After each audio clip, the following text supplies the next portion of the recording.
Assalamualaikum warahmatullahi wabarakatuh. Nama saya Abdurrahman Wahid Arofif selaku Ketua dari Kelompok 1 Kardiak yang akan membawakan materi jantung koroner. Sebelum mulai materi, saya akan memperkenalkan teman-teman saya yang akan membantu saya untuk membawakan materi ini.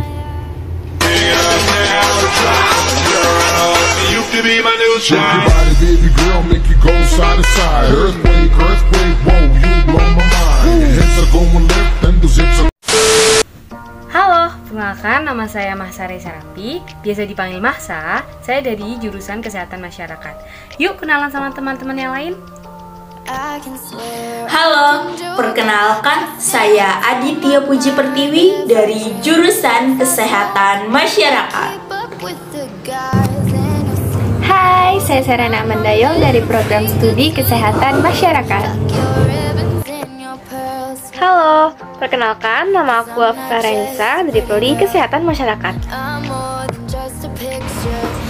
Hai, perkenalkan aku Rahma Putri Triani dari program studi farmasi. Halo, perkenalkan nama saya Nur Asia dari program studi farmasi. Halo semuanya, perkenalkan nama aku Aci Lucia Sari. Aku dari program studi ilmu keperawatan. Assalamualaikum warahmatullahi wabarakatuh. Perkenalkan nama saya Zara Jomani, dari Fakultas Ilmu Kesehatan Prodi saya Ilmu Keperawatan. Perkenalkan nama saya Alicia dari Ilmu Keperawatan.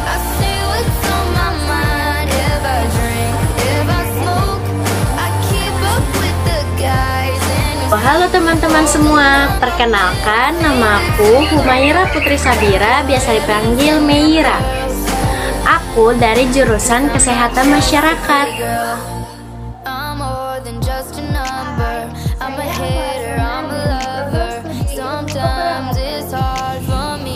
Nama saya Adifa Kaila Marani dari program studi ilmu keperawatan.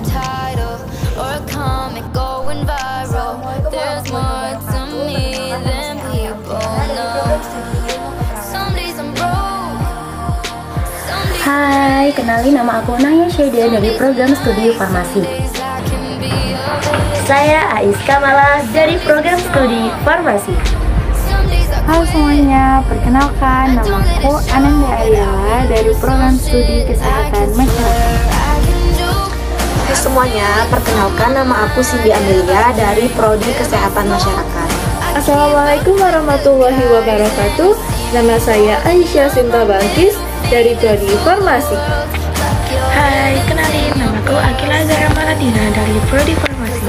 Assalamualaikum warahmatullahi wabarakatuh. Perkenalkan nama saya Zafira Kamila Dewi dari program studi ilmu keperawatan.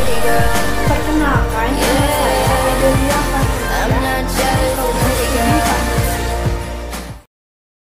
Jantung koroner, apaan tuh?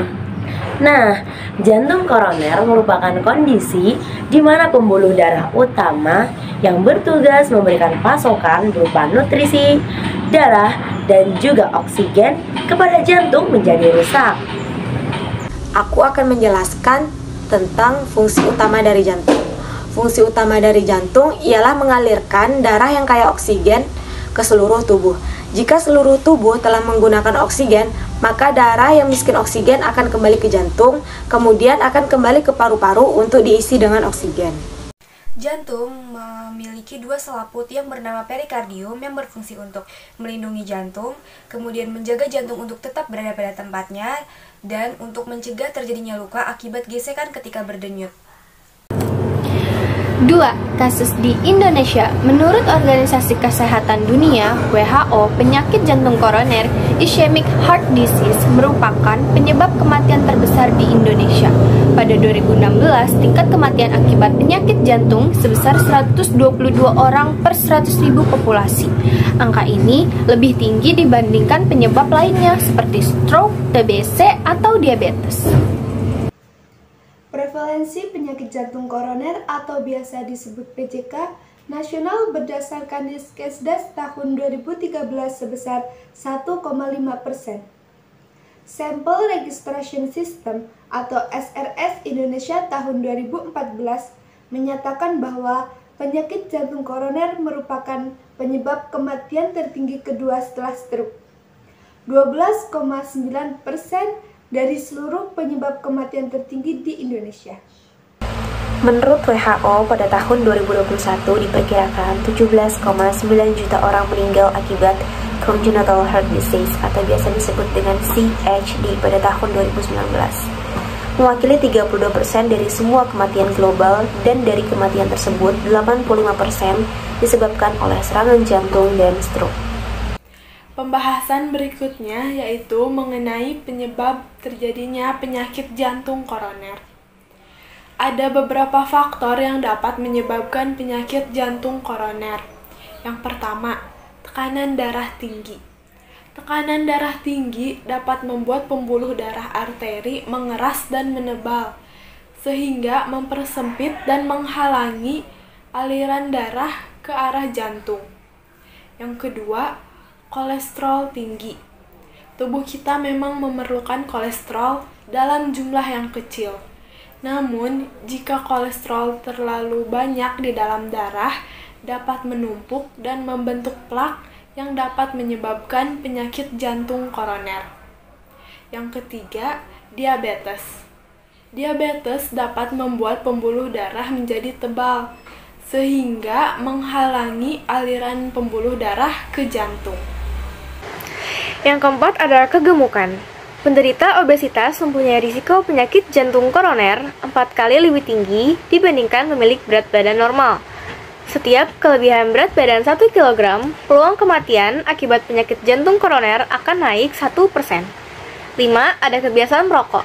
Merokok adalah faktor risiko terbesar untuk mati mendadak.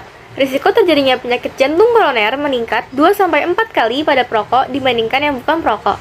Hal itu disebabkan rokok yang membuat dinding arteri menebal. Akibatnya, ukuran arteri menyempit dan aliran darah serta suplai oksigen menuju jantung menjadi terhambat. Jadi faktor penyebab jantung koroner selanjutnya yaitu trombosis, stres, lalu riwayat kesehatan keluarga, dan yang terakhir yaitu pola makan yang tidak sehat. Selanjutnya, kita masuk ke tanda dan juga gejala yang ditimbulkan oleh penyakit jantung koroner. Yang pertama yaitu rasa berat di dada, terutama dada sebelah kiri atau ketidaknyamanan. Dan ketidaknyamanannya itu menjalar ke leher, rahang, bahu, dan juga tangan sebelah kiri. Bahkan sampai punggung, juga perut sisi kiri.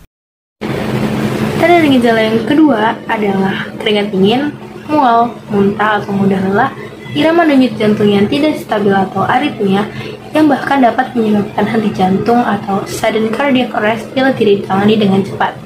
Gejala yang ketiga adalah sesak napas. Pada penderita penyakit jantung koroner, ia akan menimbulkan gejala seperti sesak napas atau nafas yang tersengal-sengal. Hal ini disebabkan oleh kurangnya oksigen akibat kondisi jantung yang tidak dapat memompa darah secara optimal.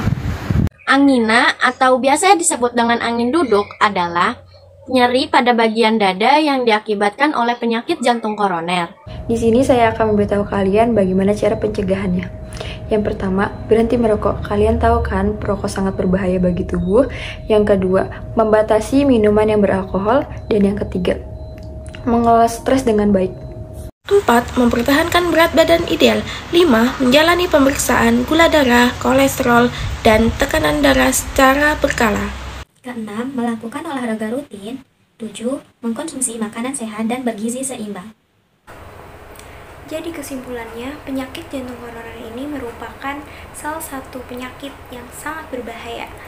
Bahkan, penyakit jantung koroner ini menjadi salah satu penyebab kematian terbesar di Indonesia.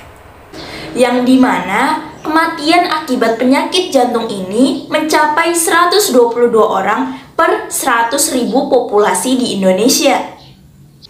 Salah satu faktor yang menyebabkan seseorang terkena jantung koroner ini ialah pola hidup yang tidak sehat. Setelah diperkaya dengan oksigen di paru-paru, darah akan kembali ke jantung untuk dialirkan ke seluruh tubuh. Peredaran darah tersebut terjadi secara berulang-ulang. Seperti kata Jean-Pierre Barral, makan dengan sehat, tidur dengan baik, bernapas dengan dalam, dan bergerak dengan harmoni. Sekian materi dari kami. Semoga bermanfaat. Wassalamualaikum warahmatullahi wabarakatuh.